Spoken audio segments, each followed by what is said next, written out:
I'm Bo Timken, Master Sake Sommelier, and in this segment on Junmai Sake, what I like to speak to is restaurants. Hey, you hear about sake, but when we go out and drink it, what should you look for? Now, I'd like to say that in terms of pairing with foods, think of Junmai as kind of your bigger flavor, your grill foods, your center of the plate, better pairing partner. Think of Daiginjo, the more expensive brew on the menu, as your sipping sake to start the meal. And think of Ginjo as very clean flavors that can go with maybe appetizers. But if you're hitting the bigger flavors, you definitely want to go with Junmai. Now, I can name about 1,000 different great Junmai, but in terms of availability across the U.S. and elsewhere, I'm going to pick 4 different brews that would speak to people if they want to learn kind of the dexterities and the generalizations of the category of Junmai sake. Definitely one that people would definitely enjoy is a guy called Siga, and this is the famous drunken whale sake, if you will. So this is from Kochi Prefecture, where they do a lot of drinking. So this guy is a good kind of light, dry Junmai. And if you ever see the drunken whale on the menu, this would show kind of some of the dexterities of a lighter, drier Junmai.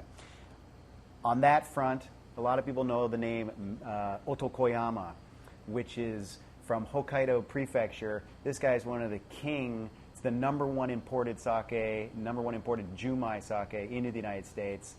Otokoyama is the famous man's mountain. So if you ever see Otokoyama on the label, by all means, try this brew. Dry, grainy, really good dexterity, great balance.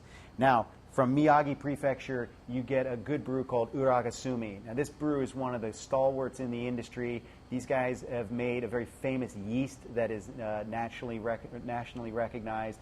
And for me, it just embodies true Junmai qualities, the kind of full-bodied flavor. Great brew, great brewery, and again, goes very well seafood, being from Miyagi Prefecture, good full-bodied. Then from Nagano Prefecture, you might see on a menu the famous Masumi. Their Junmai is also really nice, a little bit lighter, doesn't have that big full-body flavor, but very clean and extremely well-balanced. So if you see any of these brews on a menu, by all means, give them a try. But as a rule of thumb, when you're at a restaurant, if you want to think of a brew that you're going to drink with your meal, think of Junmai.